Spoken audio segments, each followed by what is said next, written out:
UP board कक्षा 11 हिंदी के विद्यार्थियों का हिंदी के कक्षा में स्वागत है। मैं डॉक्टर वीरेंद्र शुक्ल। आज आपके काव्य खंड का प्रथम पाठ मैं लेकर आया हूं कबीरदास। इसके रचयिता हैं कबीरदास। कबीरदास ने साखी जो आपके पाठ्यक्रम में संग्रहित है, तो साखी आज हम पढ़ेंगे कबीरदास की, और साथ ही कुछ पद हैं कबीरदास के, तो हम दोनों पर दृष्टिपात करेंगे। तो काव्य खंड के अंतर्गत जो पहला पाठ है आपका कबीरदास, जिसके रचयिता हैं, जिसके कवि हैं, तो आप जानते हैं कि पहले दूसरे तीसरे पाठ से परीक्षा में बहुत पूछा जाता है। ये पाठ परीक्षा की दृष्टि से बहुत महत्वपूर्ण होते हैं। और एक बात और, हम सिर्फ परीक्षा की दृष्टि से ही नहीं पढ़ें। प्रिय विद्यार्थियों, इतना ध्यान रखिए कि आगे चल करके आपको कंपटीशन पास करना है। जब आप अपनी पढ़ाई पूरी करके नौकरी ढूंढने जाएंगे, तब आपसे परीक्षा ली जाएगी, और उस परीक्षा में कक्षा 11 और कक्षा 12 का बहुत महत्वपूर्ण योगदान होता है। इसलिए आप कक्षा 11 और कक्षा 12 को पूरी गंभीरता से लीजिए, नहीं तो बाद में पछताने के सिवा कुछ और ना मिलेगा। बाद में विद्यार्थी कहते हैं कि हमने तो इंटरमीडिएट ऐसे ही कर लिया, वो कमजोरी हमारी बनी रहेगी। इसलिए आप अच्छी तरह से पढ़ाई कीजिए, और परीक्षा तो आपके निकट है ही। परीक्षा पास करना हमारा मुख्य उद्देश्य है, और परीक्षा में अच्छे अंक आएं, इसके लिए कबीरदास पर पूरा फोकस बनाए रखिए। वैसे भी एक बात मशहूर है कि तुलसी सूर कबीर बिहारी, इनसे बोर्ड परीक्षा हारी। तो परीक्षाओं में ये चारों आते ही आते हैं। आइए सबसे पहले कबीरदास का जीवन परिचय देखते हैं। अब जीवन परिचय में बहुत लंबी चौड़ी बातें होती हैं, बहुत लंबी चौड़ी। देखिए कितनी लंबी चौड़ी बातें हैं। तो आपको इनके पीछे नहीं भागना है। आपको क्या करना है कि देखिए, एक बॉक्स में लिखा हुआ है कवि का जीवन परिचय। जब आप कवि के जीवन परिचय पर आएंगे तो बहुत आसान हो जाएगा। और बॉक्स में अब जैसे कबीर है, तो कबीर में बहुत आसान सी बात है कि उनका जन्म कब हुआ, उनके माता पिता का क्या नाम था, उनकी प्रमुख रचनाएं क्या थीं, उनकी मृत्यु कब हुई, उन्होंने अपने जीवन में किया क्या, ये सारी चीजें आपको देखनी है। बस इससे ज्यादा कुछ नहीं देखना है। तो कबीर के जन्म और मृत्यु के संबंध में थोड़ी सी बात कर लें, बस, बाकी कुछ नहीं है। अब आप देखें कि जैसे ये बॉक्स में लिखा है, कबीर के जीवन परिचय के सामने एक बॉक्स बना हुआ है आपकी पुस्तक में, और इस बॉक्स में थोड़ी सी चीज लिखी हुई है। और ऐसे आपको परीक्षा में भी बॉक्स बना देना है, अगर आपको अच्छे नंबर लेने हैं तो, क्योंकि पूरा जीवन परिचय कोई भी पढ़ता नहीं है, जो कॉपी जांचता है। अब देखें, कभी एक संक्षिप्त परिचय, जन्म हो गया, जन्म स्थान हो गया, गुरु हो गए, पत्नी हो गई, पुत्र हो गए, ब्रह्म का स्वरूप हो गया, भाषा शैली, इसमें से आप कम करें। जैसे आप जन्म, जन्म स्थान, गुरु, उनकी पुत्र पुत्री, उनकी भाषा क्या थी, और उनकी प्रमुख रचनाएं। अब आप जानते हैं कि कबीरदास की एक ही रचना है जिसका नाम है बीजक, और कुछ नहीं है, सिर्फ बीजक। बीजक के 3 भाग हैं, साखी, सबद और रामायणी। और ये जो बहुत इंपॉर्टेंट चीज मैं आपको बताने जा रहा हूं कि जीवन परिचय में आप कोटेशन जरूर लिखें। जैसे ये देखिए, 1455 साल गए, चंद्रवार एक ठाठ ठये, जेठ सुदी बरसायत को पूर्णमासी प्रकट भये। ये पहला वाला दोहा आप जरूर याद रखिए। इसका मतलब यही कि 1455 साल में चंद्रवार के दिन, मतलब पूर्णिमा के दिन, जेठ महीने की तिथि पूर्णमासी को इनका जन्म हुआ था, ये प्रकट हुए थे। तो ये कोटेशन है। कोटेशन लिखने से आपको नंबर पूरे के पूरे मिलते हैं। आगे बढ़ते हैं। तो कबीर का जीवन परिचय इस तरह आपको 80 शब्दों में उत्तर देना है। और एक बहुत खास बात है कि कबीर कितने पढ़े लिखे थे, इस बात पर देखिए, मस कागज छुयो नहीं, कलम गही नहीं हाथ। कि मसी माने स्याही, स्याही और कागज तो उन्होंने कभी छुआ ही नहीं था, न कभी कलम हाथ से पकड़ी थी। मतलब पढ़े लिखे नहीं थे, लेकिन ज्ञानी थे वो। आप देखें कि आपके गांव समाज, आपके शहर, आपके मोहल्ले में कुछ ऐसे बड़े बूढ़े होते हैं जो पढ़े लिखे नहीं होते, लेकिन बहुत ज्ञान की बातें करते हैं, बड़े बड़े लोगों के झगड़े निपटा देते हैं। ऐसे ही कबीर थे। जन्म ऐसा माना जाता है कि एक विधवा ब्राह्मणी के गर्भ से उनका जन्म हुआ था, और उसने इन्हें लोकलाज के डर से फेंक दिया था। एक मुसलमान पति पत्नी जा रहे थे, नीरू और नीमा। उन्होंने देखा बच्चा रो रहा है तालाब के किनारे, उनके कोई संतान नहीं थी। उन्होंने इन्हें उठा लिया, पाला पोसा, और नाम रखा कबीर। तो जुलाहा खानदान में पले बढ़े, तो ये भी कपड़ा बुनना सीख गए। तो कपड़ा बुनते जाते थे और गाते जाते थे, पढ़े लिखे नहीं थे। अंदर से इनके ज्ञान फूट पड़ा इनके हृदय में, और इनके शिष्य थे जो पढ़े लिखे लोग थे, वो लिखते जाते थे। इस तरह पुस्तक बन गई बीजक। बीजक नाम की पुस्तक इनकी लिखी है। बस आगे बढ़ते हैं। अब हम आते हैं जो आपके पाठ्यक्रम में है, सीधे सीधे साखी पर। साखी, अब देखें कि पहले क्या होता था कि कविता दे दी जाती थी, फिर संदर्भ, प्रसंग और व्याख्या और काव्य सौंदर्य पूछा जाता था। अब कविता दे दी जाएगी और उस पर आधारित 5 प्रश्न पूछे जाएंगे। तो मैं व्याख्या करता हुआ चलता हूं और पाठ के अंत में जो महत्वपूर्ण कविताएं हैं उन पर आधारित प्रश्न और उत्तर आपको सिखाऊंगा। चलिए हम व्याख्या करते हैं, क्योंकि अगर कविता की व्याख्या आपको नहीं आई, कविता का हिंदी अर्थ आपको नहीं आया, तो आप किसी भी प्रश्न का उत्तर नहीं दे पाएंगे। देखिए, साखी, साखी का मतलब है साक्षी। साखी का मतलब है साक्षी, प्रत्यक्ष प्रमाण। कबीर ने जो कुछ आंखों से देखा वह सब अपनी कविता में लिख दिया, इसलिए उन्होंने इसे नाम दिया है साखी। साक्षी, प्रत्यक्ष प्रमाण, गवाह, समाज की आंखों देखी बातों को उन्होंने लिखा है।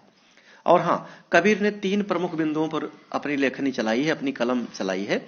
एक तो आत्मा परमात्मा, पहले नंबर पर गुरु, गुरु पर उन्होंने अपनी कलम चलाई है। दूसरे नंबर पर आत्मा परमात्मा, कि आत्मा और परमात्मा के पारस्परिक संबंधों पर उन्होंने अपनी कलम चलाई है।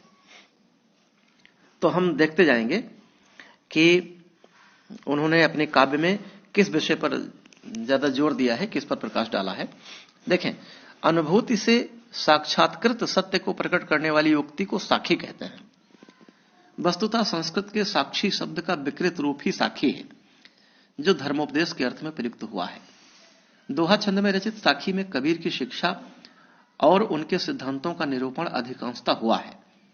कबीर के आध्यात्मिक अनुभवों पर आधारित होने के कारण उनके दोहों को साखी नाम दिया गया है। तो साखी का मतलब है साक्षी। कहते हैं ना, ईश्वर साक्षी है कि मैंने यह काम गलत नहीं किया। तो ईश्वर प्रत्यक्ष प्रमाण है, गवाह है। तो जो कुछ उन्होंने समाज में देखा वही उन्होंने लिख दिया।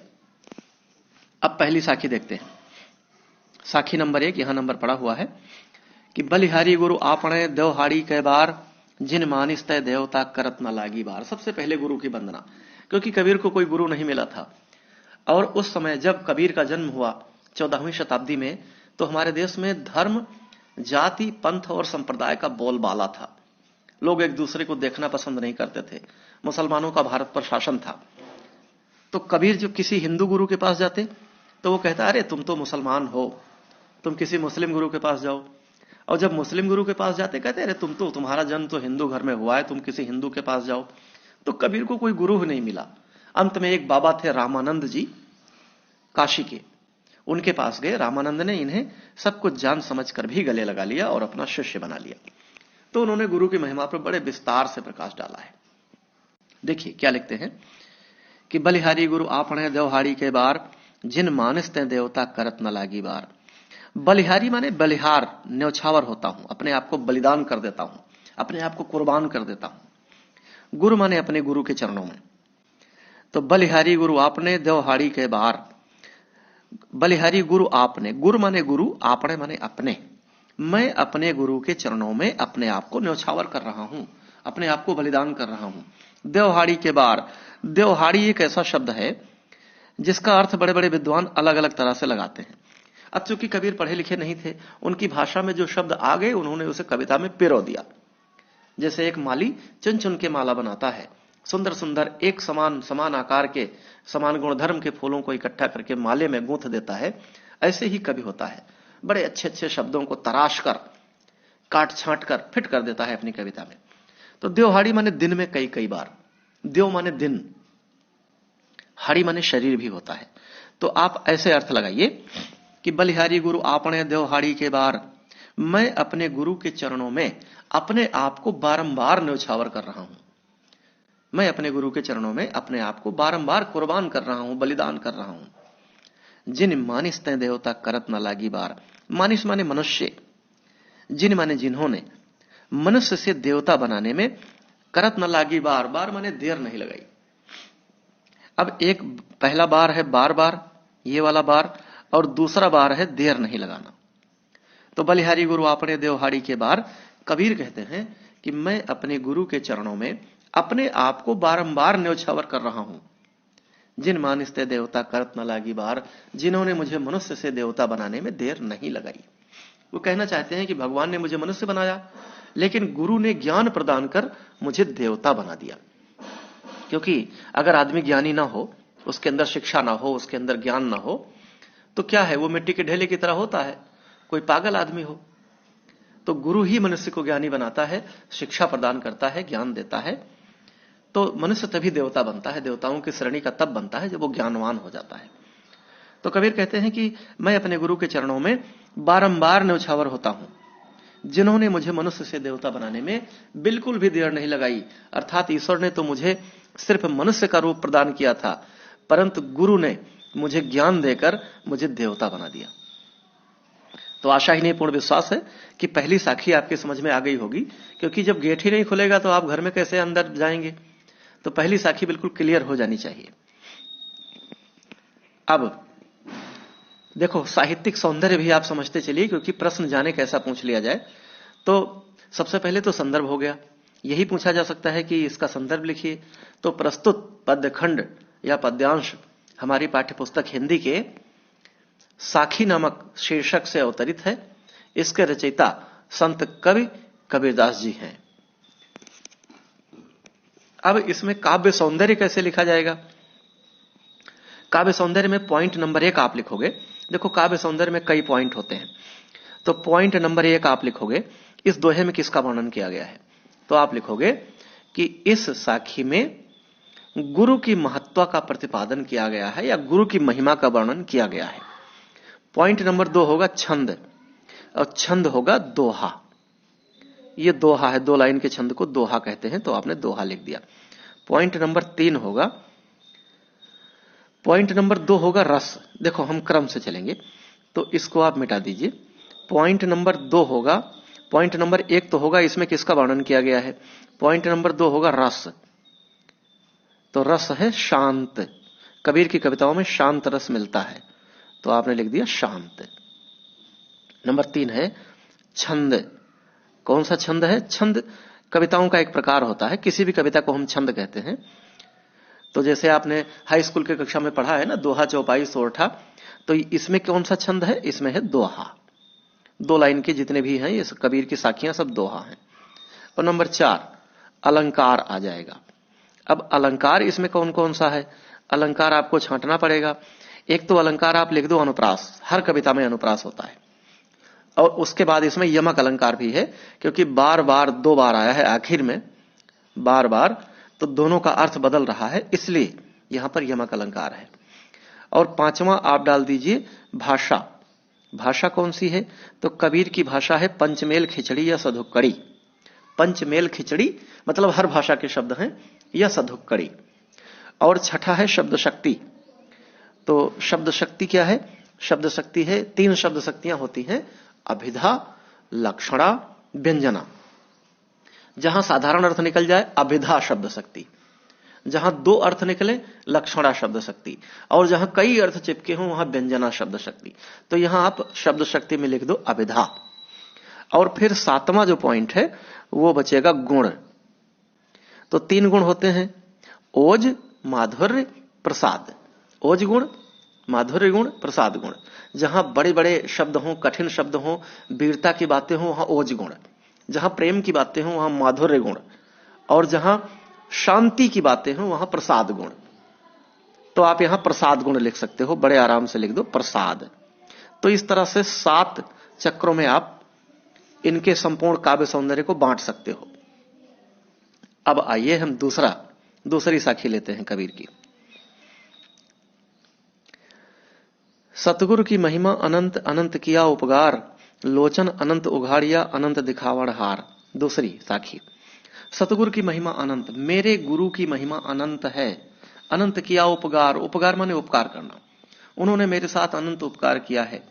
लोचन अनंत उघाड़िया, अनंत दिखावड़ हार, अपने ज्ञान का प्रकाश मेरे हृदय में फैलाकर लोचन अनंत उघाड़िया, लोचन माने आंखें, मेरे हृदय की हजारों आंखें उन्होंने रोशन कर दी। उन्होंने मुझे ब्रह्म ईश्वर के दर्शन करा दिए, दिव्य दृष्टि प्रदान कर दी। अनंत दिखावण हार, मुझे अनंत दिख रहा है, मुझे भगवान के दर्शन हो गए।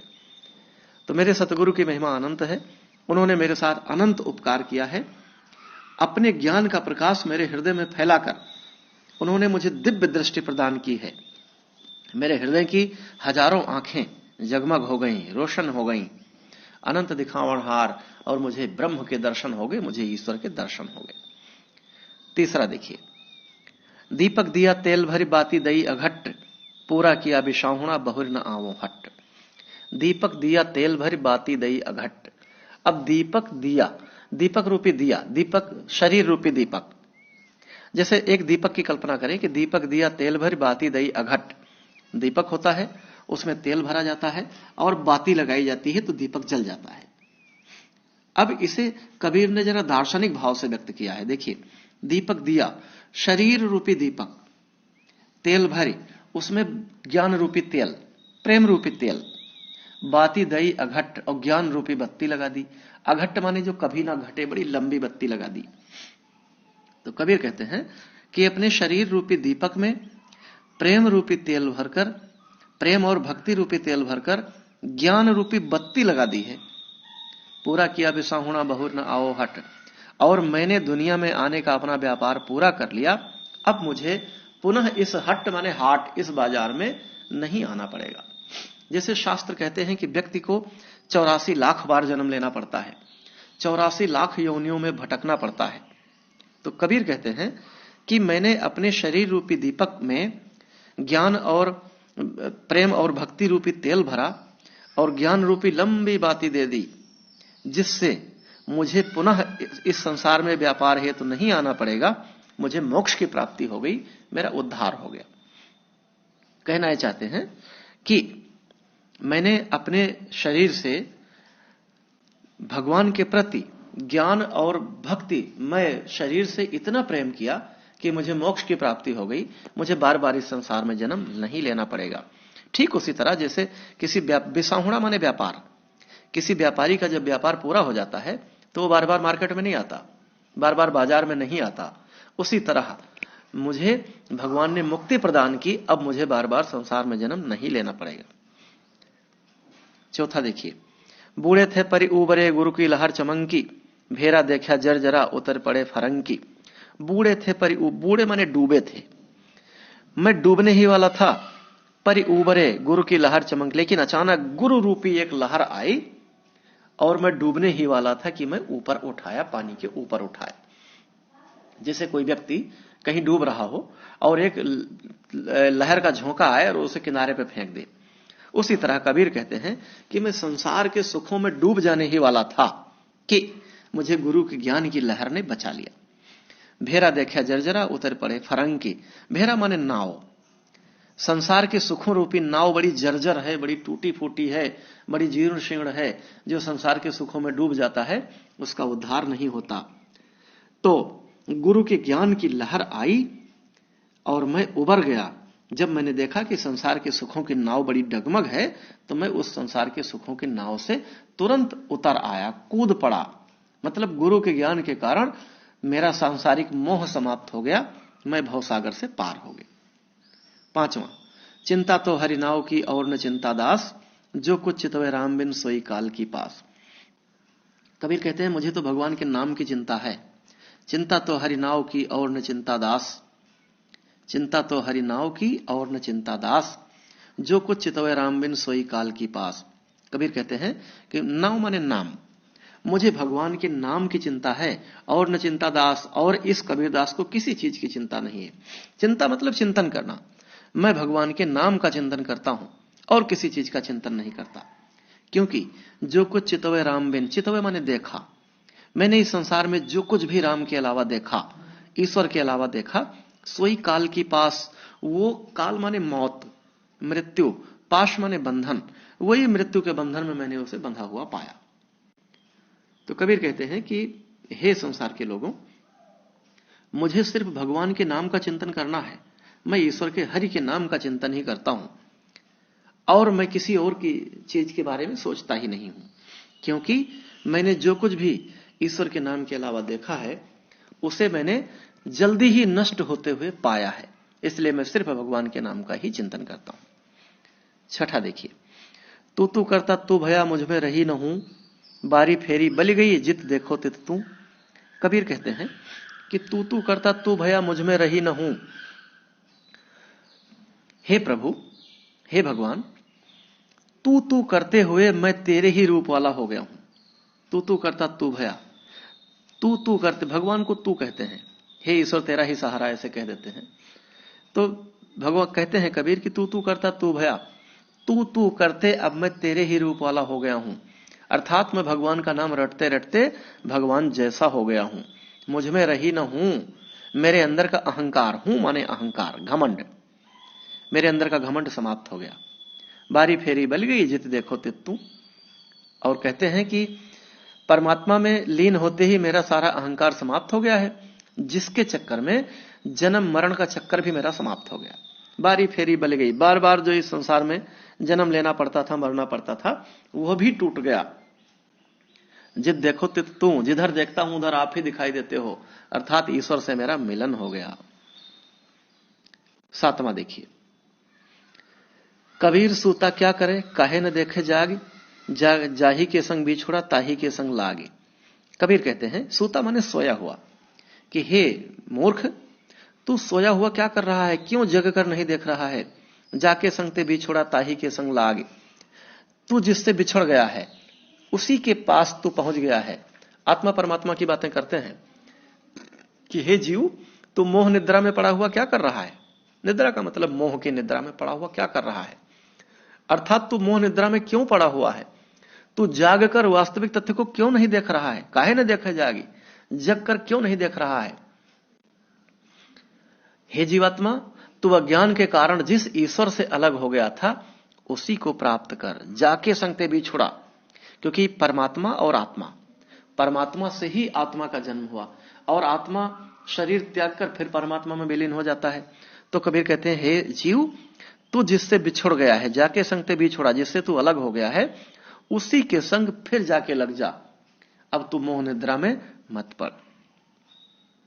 आठवां देखिए, केशव कह कह कूकिए ना सोइए असरार, रात दिवस के कुकड़े कबहू लगे पुकार।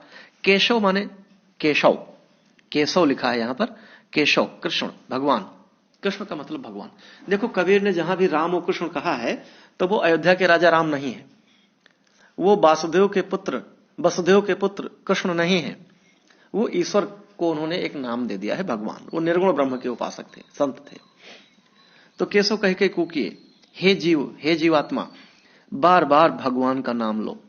कहीं कहीं देखो बहुत सुंदर अनुप्रास मिल रहा है, केशव कहीं कहीं कूकिए, केशव में भी का, कहीं कहीं कूकिए, लगातार 4 बार का आ रहा है। तो एक वर्ण लगातार जहां पर आ जाए वहां अनुप्रास अलंकार होता है। तो केशव कह के कूकिए ना सोइए असरार, रात दिवस के कुकड़े कबहू लगे पुकार। कबीर कहते हैं कि हे जीवात्मा, तुम बार बार भगवान का नाम स्मरण करो, उनका नाम जपो। ना सोइए असरार, आलस्य, असरार माने आलस्य, आलस्य में पढ़कर मत सो जाओ। रात दिवस के कुकड़े कबहू लगे पुकार, रात दिन के नाम स्मरण से कभी न कभी तो उनके दरबार में हमारी हाजिरी लगेगी, हमारी पुकार लगेगी। तो एक न एक दिन भगवान के दरबार में हमारी पुकार जरूर सुनी जाएगी। इसलिए हे जीव, तू बार बार भगवान के नाम का स्मरण कर। अब आ गए हैं हम 9वें दोहे पर। लंबा मार्ग दूर घर बिकट पंथ बहुमार, कहो संतों क्यों पाइए दुर्लभ हरि दीदार। लंबा मार्ग, मार्ग बहुत लंबा है, दूर घर, घर बहुत दूर है, बिकट पंथ, रास्ता बहुत कठिन है, बहुमार, रास्ते में बहुत सी समस्याएं हैं। मार माने कठिनाइयां, संसार के सुखों की कठिनाइयां।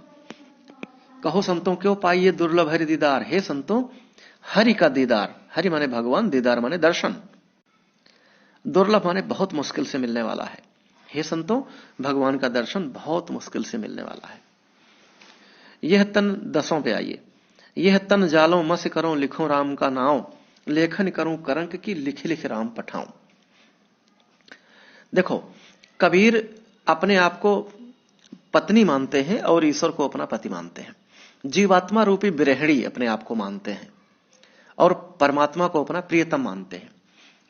तो वो कहती है यह तन जालो मसी करो, यह शरीर जला डालूं, मसी माने स्याही, और इसकी स्याही बना लूं।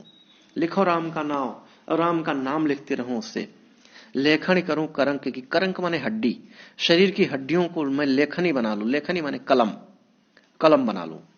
लिख लिख राम पठाऊं, और बार बार अपने प्रियतम राम के पास चिट्ठी भेजती रहूं, जिससे वह मुझ बिरहिणी की बिरह दशा और पीड़ा को समझ सके। बिरहिणी माने वह स्त्री जो अपने पति से अलग हो गई हो, बिछुड़ गई हो, जिसका पति परदेश चला गया हो, कहीं दूर चला गया हो। तो पुरुष है तो वो बिरही होगा, स्त्री है तो वो बिरहिणी होगी।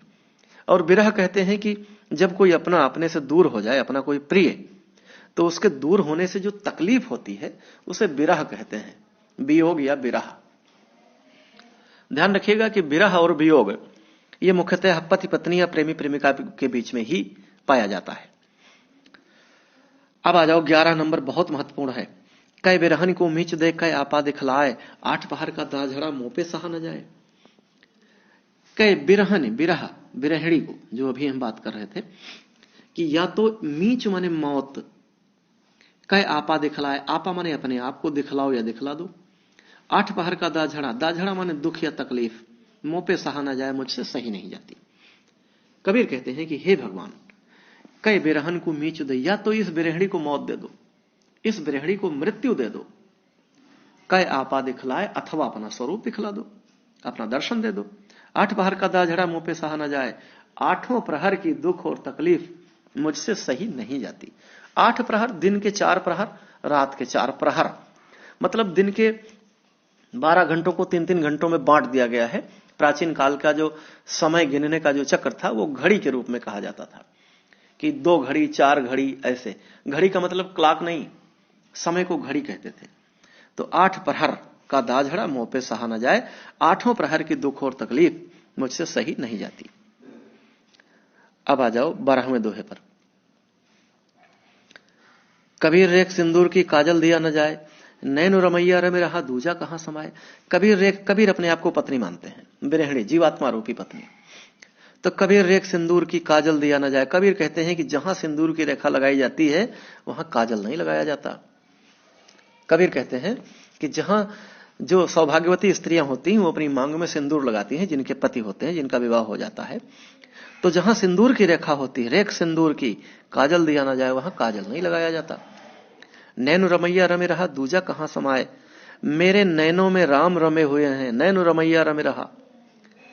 रमैया रमे रहा, बहुत सुंदर अनुप्रास। तो मेरे नैनों में राम रमे हुए हैं, दूसरा कोई नहीं आ सकता। अर्थात मैंने ईश्वर से प्रेम कर लिया, अब संसार के सुखों का मेरे शरीर में कोई अस्तित्व नहीं है। 13वां आइए। सायर नाही सीप बिन स्वाति बूंद भी नाही, कबीर मोती नीपजे शून्य शिखरगढ़ माही। ये दार्शनिक दोहा है कबीर का, दार्शनिक मत को उन्होंने अपने व्यक्त किया है। देखिए कि सायर नाही सीप बिन, सायर माने सागर, समुद्र, सीप माने सीपी। सीपी एक तरह का जीव होता है जो पानी में पाया जाता है, नदियों और समुद्रों में। स्वाति बूंद, स्वाति एक नक्षत्र होता है, 27 नक्षत्र माने जाते हैं पंचांग के अनुसार, ज्योतिष के अनुसार। उसमें एक स्वाति नाम का नक्षत्र होता है। और मोती सागर में पाया जाता है, मोती बहुत कीमती एक पत्थर होता है। नीपजे माने उपज जाता है, उत्पन्न हो जाता है। शून्य शिखरगढ़ माही। अब देखें कि स्वाति की बूंद, अगर स्वाति नक्षत्र में जो वर्षा होती है उसकी बूंद अगर सीपी में पड़ जाए तो वो मोती बन जाता है, ऐसी एक मान्यता है कवियों की। अब देखें मोती कैसे पैदा होता है। स्वाति की बूंद अगर स्वाति नामक नक्षत्र में अगर जल बरसे और वह बूंद अगर सीपी में पड़ जाए तो मोती बन जाती है। अब देखें कि मोती बनने के लिए क्या क्या होना चाहिए। सागर होना चाहिए, सीपी होनी चाहिए और स्वाति नक्षत्र की बूंद होनी चाहिए। यहां देखिए सायर नहीं, सागर नहीं है, सीप बिन, सीपी भी नहीं है, स्वाति बूंद भी ना ही, और स्वाति की बूंद भी नहीं है। कबीर मोती नीपजे शून्य शिखरगढ़ माही। कबीर कहते हैं फिर भी मोती उपज रहा है, शून्य शिखरगढ़ माही, सुषुम्ना के सहस्रार पर मोती उपज रहा है। अब देखिए यहां दार्शनिक भाव है, यौगिक बातें की गई हैं कि जब व्यक्ति के हृदय में ज्ञान का संचार होता है तो व्यक्ति के शरीर में नाड़ियां होती हैं, ईड़ा, पिंगला, सुषुम्ना, कहते हैं नाड़ी शोधन। व्यक्ति के अंदर जब कुंडलिनी जागरण कर लेता है तो सहस्रार, बिल्कुल सिर के शिखर पर सहस्रार बिंदु माना गया है। एक सहस्रार एक शब्दावली है योग की, जो व्यक्ति के सिर के ऊपर, व्यक्ति के सिर के ऊपर सहस्रार नामक बिंदु होता है। व्यक्ति जब साधना के स्तर से सबसे ऊंचे पर पहुंच जाता है तो उसे मोक्ष की प्राप्ति हो जाती है।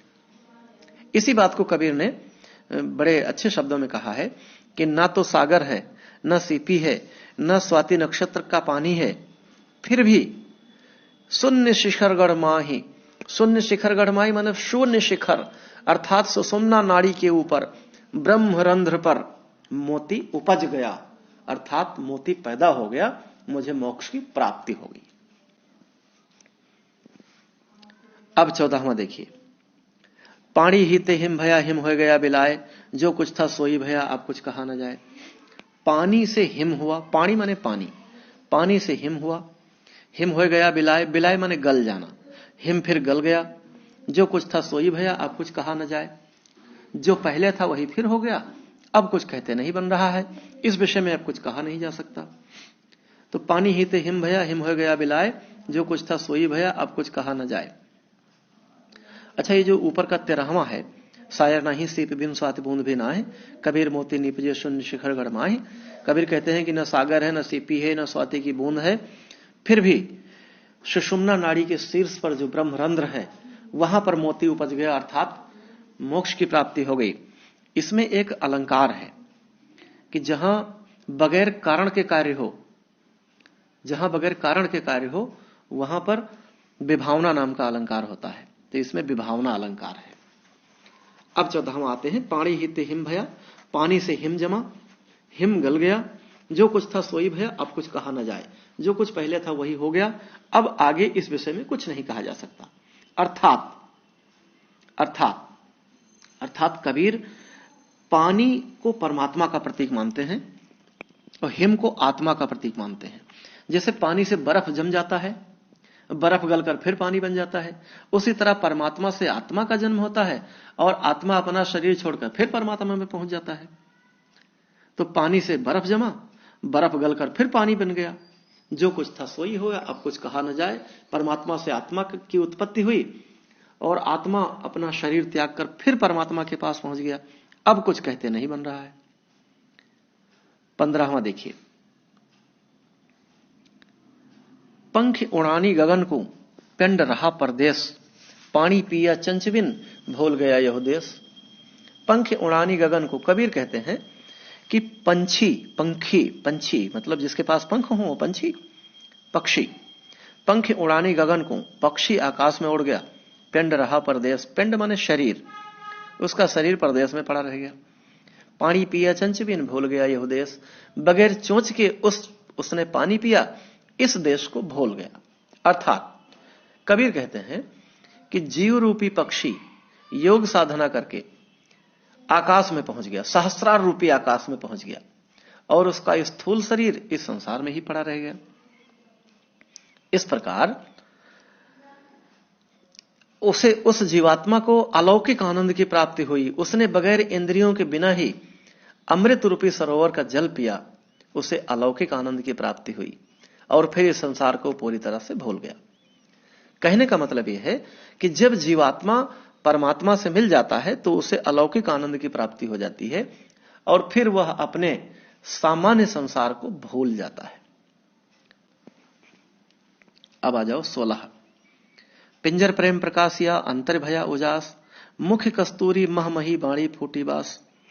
कबीर कहते हैं कि जब ईश्वर का साक्षात्कार हो गया, भगवान के दर्शन हो गए, हृदय में प्रेम का प्रकाश हो गया, तो भीतर भीतर सारा अंधकार गायब हो गया, प्रकाश फैल गया। पिंजर प्रेम प्रकाश, या पिंजर माने पिंजरे में, पिंजरे माने शरीर में, शरीर में प्रेम का प्रकाश फैला, अंतर भया उजास, तो हृदय में उजाला हो गया। मुख कस्तूरी महमही, बाणी फूटी बास, जैसे कोई व्यक्ति कस्तूरी को अगर मुंह में रख ले तो उसके वचन से सुगंध निकलेगी। जब ईश्वर का साक्षात्कार हो गया तो हृदय में प्रेम का प्रकाश फैल गया। 17 नंबर आ जाओ, नैना अंतरे आओ तू ज्यों ही नैन झपेऊं, न हो देखो और कू ना तुझ देखन देऊं। हे भगवान, तुम मेरे नैनों के अंदर आ जाओ। हे परमात्मा, नैना अंतरे आओ तू मेरे आंखों के अंदर आ जा, ज्यों ही नैन झपेऊं, और मैं अपनी आंखें बंद कर लूं। ना हो देखो और को ना तुझे देखन देऊं, ना मैं किसी और को देखूं और ना तुझे किसी को देखने दूं। परमात्मा के प्रति अनन्य भक्ति का प्रकाशन कबीर ने किया है कि हे भगवान, तुम सिर्फ मेरे रहो, किसी और के मत रहो। अब आ जाओ 18वां, बहुत इंपॉर्टेंट है। कबीर हरिरस यों पिया बाकी रही न था की, पाका कलश कुम्हार का बहुर न चढ़ई चाकी। कबीर कहते हैं कि मैंने भगवान की भक्ति का रस इतना पी लिया है, हरि रस यों पिया, हरि रूपी रस, बहुत सुंदर रूपक अलंकार है इसमें। कबीर हरि रस यों पिया बाकी रही न था की। कबीर कहते हैं कि मैंने भगवान की भक्ति का इतना रस पी लिया है कि बाकी रही न था कि और कुछ अब मेरे लिए बचा ही नहीं है। मेरी प्यास समाप्त हो गई है, मैं तृप्त हो गया हूं। पाका कलश कुम्हार का बहुर न चढ़ी चाक, बहुत अच्छी सूक्ति है ये कि पाका कलश कुम्हार का। कुम्हार क्या बनाता है? कलश। कलश माने घड़ा, कलश बनाता है वो। तो जब कुम्हार का कलश पाका माने पक जाता है, बहुर न चढ़ई चाकी, तो वो फिर चाक पर नहीं चढ़ता। आपने बर्तन बनते कभी देखा हो तो कुम्हार के पास एक चाक होता है, एक पहिया जैसी होती है, उसी पहिए पर मिट्टी रखकर वो पहिए को नचा देता है, पहिया घूमने लगता है और कुम्हार अपने हाथों के स्टाइल से जो मन चाहे बर्तन को आकार दे देता है। तो जब कुम्हार का घड़ा पक जाता है तो वो फिर से चाक पे नहीं चढ़ता। उसी तरह मैंने भगवान की भक्ति का इतना रस पी लिया, इतनी भगवान की भक्ति कर ली कि मेरी प्यास समाप्त हो गई, मैं तृप्त हो गया। मेरी भगवान की भक्ति से ईश्वर मुझ पर प्रसन्न हो गए और मुझे इस संसार रूपी सागर से पार कर दिया, मेरा उद्धार हो गया, मुझे मोक्ष की प्राप्ति हो गई। ठीक उसी तरह से जैसे जब कुम्हार का घड़ा पक जाता है तो वो दोबारा चाक पर नहीं चढ़ता। अब 19वीं साखी देखिए। हेरत हेरत हे सखी रहा कबीर हेराए, बूंद समानी समद में सोकत हेरी जाए। हेरत हेरत माने ढूंढते ढूंढते, हेरना अवधी भाषा का शब्द है। हेरना, हेरत हेरत हे सखी। कबीर कहते हैं कि हे सखियों, हेरत हेरत हे सखी रहा कबीर हेराए। हेराए माने गायब हो जाना। मैं भगवान को ढूंढते ढूंढते स्वयं उनके स्वरूप में मिल गया। परमात्मा को खोजते खोजते मैं स्वयं ही खो गया, अर्थात परमात्मा का ध्यान करते करते मेरा अस्तित्व समाप्त हो गया, मैं परमात्मा में लीन हो गया। बूंद समानी समद में सोकत हेरी जाए। जैसे समद माने समुद्र, समुद्र में अगर कोई बूंद समा जाए, कोई बूंद गिर पड़े, सोकत हेरी जाए तो उसे ढूंढा नहीं जा सकता। उसी तरह मैं परमात्मा का चिंतन करते करते, परमात्मा को खोजते खोजते स्वयं परमात्मा में लीन हो गया। ठीक उसी तरह जैसे कोई बूंद समुद्र में गिर जाए तो उसे ढूंढा नहीं जा सकता, उसी तरह जीवात्मा परमात्मा में लीन हो गई, उसकी सत्ता समाप्त हो गई। और 20वां, कबीर यहु घर प्रेम का, खाला का घर ना है, शीस उतारे हाथ कर जो बैठे घर माही। कबीर यहु घर, कबीर कहते हैं ये प्रेम का घर है। खाला माने मौसी, खाला का घर नहीं है, ये मौसी का घर नहीं है। शीस उतारे हाथ कर सो बैठे घर माही, जो सिर उतार कर अपने हाथ में ले ले वही इस घर में घुस सकता है। कबीर कहते हैं कि ये प्रेम का घर है, मौसी का नहीं है, जहां कोई सरलता पूर्वक प्रवेश पा सके। इसमें जाने के लिए व्यक्ति को सिर काटकर हथेली पर रखना पड़ता है, अर्थात जब व्यक्ति का घमंड दूर हो जाता है तभी वह ईश्वर के प्रेम को पा सकता है। और आखिरी साखी देखिए। जब मैं था तब हरि नहीं, अब हरि है मैं नाही, सब अंधियारा मिट गया जब दीपक देखा माही। मैं माने घमंड, अहंकार, मैं, ये वाला मैं माने घमंड, मैं माने अहंकार। जब मैं था तब हरि नहीं, जब मेरे अंदर घमंड था, मेरे अंदर अहंकार था, मैं भी कुछ हूं, तब मुझे हरि माने भगवान, मुझे भगवान के दर्शन नहीं हुए। अब हरि है मैं नाही, और जब मेरा घमंड समाप्त हो गया तो मुझे भगवान के दर्शन हो गए। अब मेरे अंदर घमंड नाम की चीज नहीं रह गई। सब अंधियारा मिट गया जब दीपक देखा माही। जिस प्रकार दीपक जलने के बाद अंधकार समाप्त हो जाता है, उसी तरह मेरा अज्ञान रूपी अंधकार दूर हो गया, मेरा अहम भाव दूर हो गया और मुझे परमात्मा के दर्शन हो गए। सब अंधियारा मिट गया जब दीपक देखा माही। जैसे दीपक जलने से सारा अंधकार समाप्त हो जाता है, उसी तरह भगवान के दर्शन होते ही मेरे दिल में, मेरे मन में व्याप्त तो सारे अंधकार दूर हो गए, मुझे भगवान के दर्शन हो गए। तो इस तरह आपने साखी शीर्षक से इसमें 21 दोहों की व्याख्या देखी। ये कबीर का प्रथम खंड था और द्वितीय खंड में मैं कुछ दोहों पर आधारित प्रश्न और उत्तर लेकर आऊंगा और शेष चीजें जो बची हैं साखी के बाद जो आपकी पदावली बची है उनकी व्याख्या और उन पर आधारित प्रश्न और उत्तर लेकर आऊंगा कबीर के द्वितीय भाग में। तो प्रथम भाग आपने देख लिया होगा, पढ़ लें, समझ लें, एक से अधिक बार भी आप देख लें और सब्सक्राइब और लाइक जरूर करें। और अगले भाग तक के लिए जय हिंद।